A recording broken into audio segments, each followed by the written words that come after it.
Amanda with heArt Studios. Thank you so much for tuning in again. We hope that you are enjoying this week's series of jumping in and visiting with different artists across America that are sharing their unique gifts and talents. For those of you watching who don't know, I am the founder of heArt Studios. It's a newly launched organization here in Nashville, and we exist to break the generational cycles of abuse and trauma by transforming the heart through creative expression. Our goal is to partner with different artists or different professionals in the creative world to share their unique giftings to youth impacted by domestic violence and abuse. We are so excited for our guest today. Mayer Allan joins us from California. However, she's moving here to Nashville, so we get her in our hometown. And Nancy is one of those people who you can meet one time and just fall in love with. She's magnetic. Nancy, how are you? Well, that's a big intro, Amanda. I am great. I am so happy to be in Nashville. I do feel like it's a super creative spot, and it feels like my heart is here. I love the music. I love the food. I love the beauty. And, you know, oddly enough, we've noticed how quiet it is, and the birds. We're in California where you have homes of freeways a little more than you do. We hear the train, so that's all good. Here, you got involved in the arts a long time ago, even as a little girl. But what are you doing now? What makes up your lifestyle? Are you doing it as a career, as a hobby, both? What's going on? I am what I like to call a multi-potentialite. I like a lot of stuff. I like that word. I saw a TED Talk about that, and I thought, that's me. You know, it's where it's okay to be a lot of things, and that actually those things inform the other things. And so I'm self-taught at everything. I'm a DIY type of person, and so my costume design, I loved the detail, I loved the characters, I loved making it part of the scene. I really cared about the people, the actors, trying to comfort them. That informed my raising of 4 children, and then out of that came this desire for more meditative experience, and so I started art. So they all sort of shoved me into the same direction, and our design for homes is just part of who we are. We want artistic comfort and expression in homes, and so they all kind of work together, and we're doing all of them. I'm now a grandmother too, so I throw that in there. So let me get this straight. Not only are you a mother, you're a costume designer, you're an artist. Is painting your medium, or is it all across the board? It's collage mainly, not sometimes strict painting, but I love using costume leftovers like ribbons and buttons and fabric, and it's about the expressing of substance. Oh. And I find it to like weave in there nicely. But we also didn't mention you're also doing interior design, and so you guys, do you even sleep? I'm wondering how you have all the time to do all this. You know, good point, Amanda. I did find as I got more in my life, I don't need as much sleep, and I do like staying up late and getting up early. So I power nap, but basically I think all of this stuff fuels my energy. You know, when you're on task with something you love, you don't really notice. Yeah, I completely get that. You know, there are days I'll take a good 3-hour nap sometimes. I just hit a wall, but mainly I keep moving. That's very European of you, let me just say. How did you get started in all of it? You didn't just wake up one day and become this world-renowned artist. How did you get into it? I'm still not world-renowned, but I'm working on it. I do the art for me, honestly, and I'm hoping that it's going to continue to sell, that's for sure. But I needed it for expression out of who I am. I believe that creativity is a God-given gift to all of us. It just happens in different ways. I don't think anybody should ever say they're not creative. I think they are. Whether it's just how you are in your day dealing with mowing the lawn, that's creative. So I just needed to find it. And my mom was very creative. I grew up in West Texas, and I would go with her to this lady's home. She found a couture level seamstress, and she created costumes, and she created, my mom, they'd tear up pictures out of Vogue magazine, and they'd order the fabric, and they'd get the trims, and they did all this, and meanwhile I'm eating the delicious little tea biscuits that this lady's 80-year-old mother made. and looking at the iris in the garden. But I must have absorbed that because I'd see my mom produce these things, and I go, wow, look at that gorgeous thing she made. And I found in West Texas, women were very creative because they didn't have access to, now we're so busy with phones and immediate access to everything that you didn't have this meditative time to just create your stuff. And they did that. They were wonderful cooks. She had a painter friend. They went out and they became extras in this movie, The Andromeda Strain, that was shooting out in Marfa before Marfa was the hit place. And so, you know, I grew up around, and my parents held the symphony, and I had to hand out programs at the symphony. So it was just a part of my life from the very beginning. You have just this way of speaking art. Your stories are just like, they're meditative in itself, and I could sit here and listen to you all day. What makes you so passionate about that? What is it about maybe each medium or as a whole? Well, I just want individuality in the world. I think that's another spiritual concept. I don't like herd mentality very much.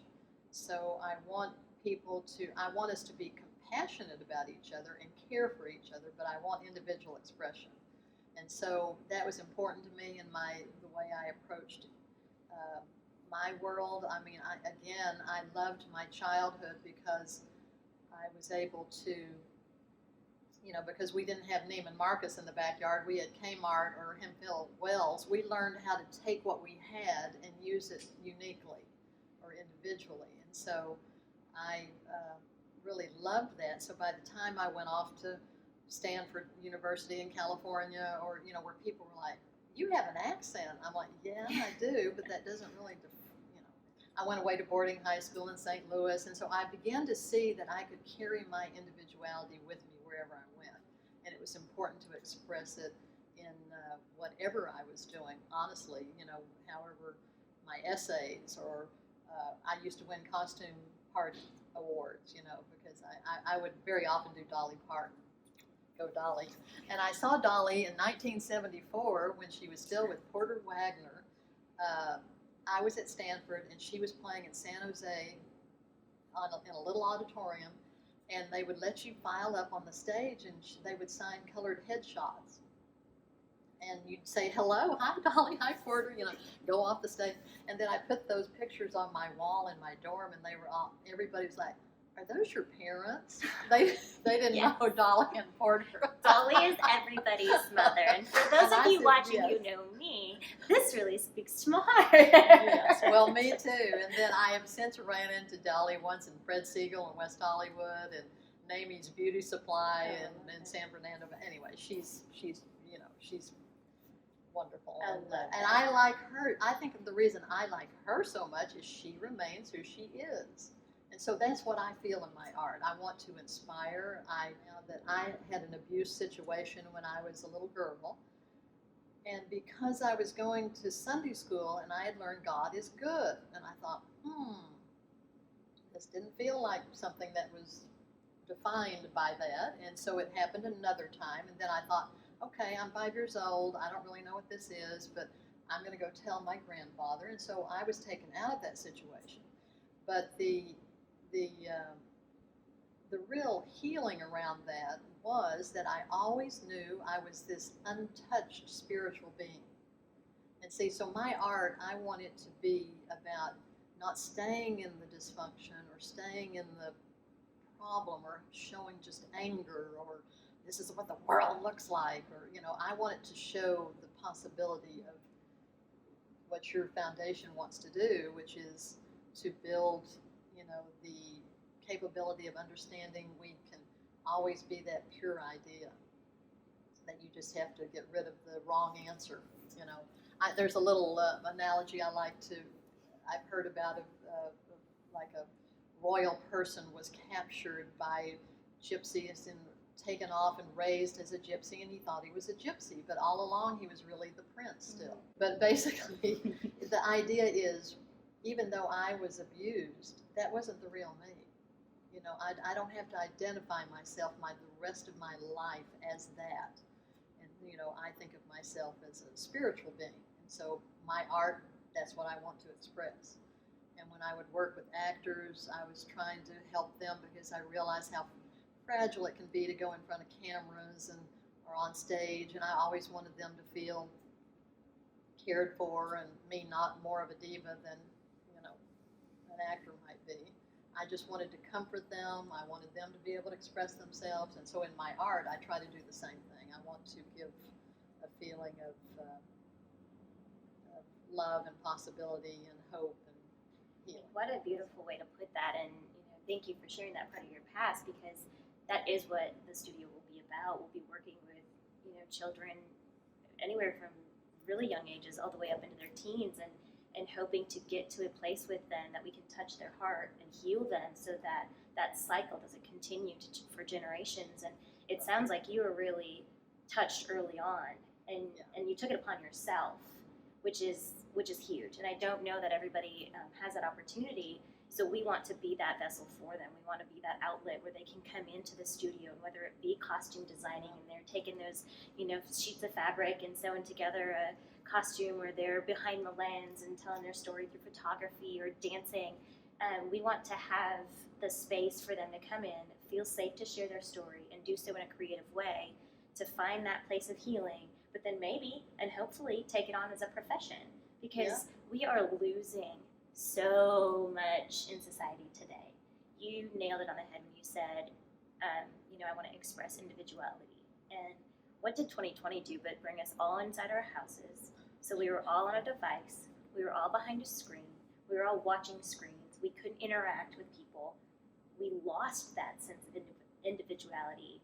And I feel like moving forward, that's what we need to do, and that needs to be our mission moving forward. And well, I think that's the healing for children in particular, is that they need to understand they matter. If you're looking at things like in spiritual concepts, for me, if you need every number to have the whole science of mathematics. So in my view of God's creation, you need every individual expression to have the whole of creation. And everybody matters. And so I want every child, I used to go and do plays with children at school, my children's schools, and I said, I care about the little extras in the back just as much as that person in the front. And so I would try to inspire them. I'd pay just as much attention to their costume and their, details, so that they lived that character, and it helped paint the whole picture. And, but then how special, did they feel that you paid that much attention? And I love that. Were there other moments when you said, I have a gift. This is a God-given gift, and I want to use it for others. I want to help others. I want to get into my community and use this gift to help them find their healing. Have you done that specifically? Are there ways that you can share with us? Well, I haven't done it in the way that heArt Studio, but I've often done, I'm still a Sunday school teacher and Sunday school superintendent. I've been doing it on Zoom since COVID started, and I have kids now joining me from Brooklyn and South Africa and all over the place. But where I've practiced my church life has been in Pasadena, California. But I like to do that work still, because it's what saved me as a child. But I also have helped raise a lot of single mothers' children. Both of us. My husband coached 47 sports teams, mainly girls. Again, how do they sleep? I don't know where they find the time. Well, you know what happened, honestly? We put our lives kind of ahead of our careers sometimes. We made that choice. We have children. They didn't ask to be here. So sometimes our careers just did a little bit like this while we were in the busiest times with our children. And then other times the career was on a real, faster ascendancy when we just had to learn to listen about the balance. And we weren't willing to sacrifice the kids. So, but my kind of volunteering has always been a little bit more like that, with friends help raise the children. I help raise nieces and nephews. I've had, and that's mainly been my volunteering. How has it given back to you? I know that sounds like a selfish question, but I do feel like as much as we give, we get in return, and maybe that's the mission behind it all. But Absolutely. what have you felt? Absolutely, 100%. In fact, I say that to my own children. If you're so self-absorbed, you're unhappy. I'm sorry, you have to give. It is a reflective thing. You give, you get back. I totally believe that. I think some of the struggle in society today is that it's about individual rights. Okay? It also says for the good of the whole. So it's not just your individual rights. It's if everybody in the world behaved like this, what would it be like? That's a famous philosophical question. And it is, we have to begin to consider not being afraid of what's other, but what we all have. And I think how we are all the same. I think this is what Dolly does well. And I think it's basically, love. Everybody wants to be loved. And these kids do that you're going to work with. The guy in the grocery store that's helping me. Everybody deserves honor, dignity, love, compassion. So I don't think it's a great miracle how to live life. I just think it's we need to re-inspire society and not get out of herd mentality. And tap back into that giving back mentality. Yeah, the giving back, absolutely. That's why the minute I hit town and met you, I thought, that's a group I'd like to help. And so that's a wonderful community. And I think community is whoever's in front of you. Mm-hmm. Mm-hmm. How do we behave with whoever's in front of us? You don't compartmentalize who you are, whether I'm an artist, then I need to live an artistic life. I need to be artistic at the grocery store. As I said, I stopped. My kids are always like, oh, Moms, quit visiting with everybody. But it's like, that's what I do. And so, the other day I'm at the new Publix and I'm chatting with the guy that's there. It had just opened and, everybody was being nice and he was stocking the shelves. Well, I stopped to chat with him and he had lost his job as a high school teacher. And he was super grateful to Publix for giving him a job. And, I just thanked him for putting his little cans beautifully in a row. And that's such a huge, and if my dad's watching, you're really going to love that because she's you. His famous tagline for us is always like, I got to go see a guy. And we're like, what? Dad, it's the quarantine. You can't go see a guy. Stay home. But, you're speaking something that is my language, and it is that everybody has a story. Yeah. And everybody has a story to tell and to share. And unless we, as a society, stop, take a breath, sit down and listen, there is a huge population out there that will never be able to share their stories. Right. And that includes the kids that we're trying to work with and trying to reach. And so our biggest goal is to be able to give them a platform to share their story. Absolutely. And you've already done that so well through your costume design, through your art, through your interior design, and I just commend you. You are an amazing, amazing person. And I can't thank you enough for being here. But I'm going to throw a question at you that I didn't prepare you for. Okay. And so I would love if Nancy could go back to, let's say, the 12-year-old Nancy, and it was before you were doing any of your artistic realm out there. What would you tell yourself? What kind of advice would you give yourself? Let's see, 12-year-old Nancy. I was always pretty confident. I think I might tell myself to have more courage and more conviction that I mattered and my voice mattered, my individuality mattered, and because I think at that time my generation of women, we were a little unsure. We couldn't even get a credit card. I have grown up through a lot of the women's movement. So my 12-year-old would say, just keep blossoming and be who you're meant to be, and don't let anybody stop you. And, but I also would say, and keep thinking of others. Yeah, that's a good one. I don't like saying just me. I really don't. So I love that. Well, I think we'll just hold on to that nugget and take that one home with us, because don't we all need that? Just keep thinking of others, stay confident, stay true to your art, whatever that looks like. Even if it is going into an office every day, that's an art form for you. That's right. We don't want to dismiss the fact that there is a demographic out there that is going to the 9 to 5 and they're in a cubicle and they're answering phones, but they're reaching people too. Can I say one thing? Do we have time to say Absolutely. You can say two things. I just want people to know that I have met a lot of famous people, royal people, billionaire people, celebrity people, and they don't have it, honestly, any better than anybody else. It feels like it because they're their wants and needs look like they're being met, but they don't have happiness a lot of times, or love, or a feeling of that people care about them. And I just want everybody to understand that our goal is not to just get more material things or to be famous. I think, unfortunately, I read that most kids want to be famous and rich today. That's the goal. So I think if that's the goal, it can often be dissatisfying. And, if it happens for you, hallelujah, great, and no problems. But I do think that the first goal is to figure out who you are and what it means to give back to the world, and all of that stuff can come. That's so true. That's so true, and such good advice too. We've heard a couple times during the series is to not think of the end of the road. Don't think of the end of it. Think of the journey along the way. And that's so true. Don't make famous your end goal. But Nancy, thank you so much. There's something so cute about her. And the first time we met, actually, we showed up on a Zoom call because COVID, and she had a sweater on that had all these hearts on, and I had these like heart earrings on, and now I'm noticing that that's a thing.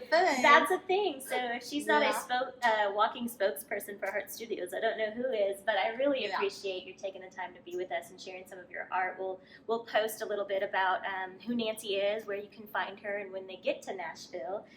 Definitely this won't be the last that you'll be seeing of her. But just to give you guys a little bit of what's going on with Heart Studios is that we're just currently looking for our space. As you know, we are wanting to either build out or purchase a building, and so we're doing that right now, and we're always just looking for people to come on board, whether that be as a financial contributor or even an artist to come on and share your talent with the kids. We would love to talk to you, and so you can reach out either via our website at heartstudios.org or just shoot us an email or a DM on any of the social media that you might see here. So Nancy, thank you. I want to hug you, but we'll do the elbow bump. You're most welcome, and she is just the best, and everybody come help her with these children. The children need us. The children need us, and thank you. I appreciate that. So thanks for tuning in. We'll see you next time.